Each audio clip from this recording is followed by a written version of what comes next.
The Jaguar I-Pace is an important car. It's the first fully electric prestige SUV available from an established brand. Now, we've seen electric cars before from the likes of Tesla, as well as compact models like the BMW i3, Nissan Leaf and Mitsubishi i-MiEV. But this is the first car from an established player that really makes a strong case for electric vehicle ownership. And here are 5 things you need to know about the Jaguar I-Pace. Number 1. It beat the Germans to the punch. Audi's e-tron, BMW's iX3 and the Mercedes EQC all represent electric SUVs on the way to Australia soon. But Jaguar has managed to get to market before its traditional rivals, both locally and abroad. Of course, Tesla's Model X was the first fully electric luxury SUV, but Tesla doesn't have the brand heritage of European car makers. Number 2. It might not be as expensive as you think. Priced from $119,000 plus on-road costs, the Jaguar I-Pace undercuts the Tesla and should be around 20 grand cheaper than Audi's e-tron. Standard kit includes a comprehensive suite of driver aids, LED headlights, 18-inch wheels and faux leather trim. Of course, you can go a lot further than that if you're willing to spend cash on things like 22-inch wheels, air suspension, leather trim and a premium stereo. Third on the list, it's more practical than you think. A roomy boot brings 656 litres of cargo space, which is more than many family cars, and there's a surprising amount of legroom in the front and back. That's because the I-Pace is built on a dedicated platform with the wheels stretched out to each corner of the car. The cabin looks sharp, it's home to digital screens and it's easy to navigate your way through key features. There's loads of storage space too. Number 4, it's pretty punchy. With a stout 294 kilowatts driving all 4 wheels, the Jaguar has grunt and traction to spare. Able to hit 100 k's an hour in less than 5 seconds, the I-Pace is fueled by a 90 kilowatt-hour battery bringing more than 470 kilometers of real-world range.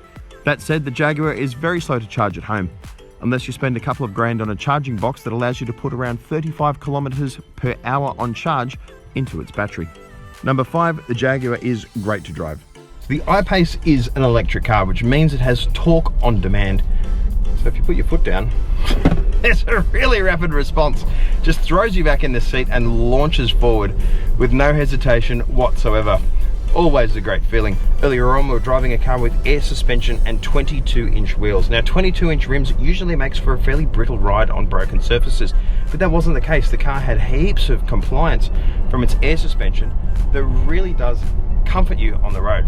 I've got an opportunity to overtake a car here. If you put your foot down, yeah, it overtakes like a supercharged V8. It pulls like a 5-litre Jaguar F-Type, but just instantly and silently. Really is quite the experience. On the whole, the I-Pace is really impressive. It drives more like a sports sedan than any other electric car I've driven, which is certainly something that Jaguar should be praised for. It's quick, it feels pretty sharp. If there's something I'm detracted for, it would be its braking performance. Now, the car certainly stops quite hard. When you lift off the throttle, there's a lot of regenerative braking that slows the car down for you and recharges the batteries at the same time, which is quite a cool feature. But in stop-start traffic and heavy traffic and at red lights and things like that, you do need to use the brake discs a little bit, and the changeover between electric and hydraulic braking can feel just a little bit lumpy, a little bit unrefined. Probably an area that needs a bit of work, particularly compared to something like the Audi e-tron, which is an incredibly smooth car. But the e-tron is nowhere near as fun to drive as this. It doesn't have the grip, it doesn't have the straight line surge of the Jaguar, which really does feel like an electric Jag as opposed to some sort of experimental vehicle. The new Jaguar I-Pace is on sale now.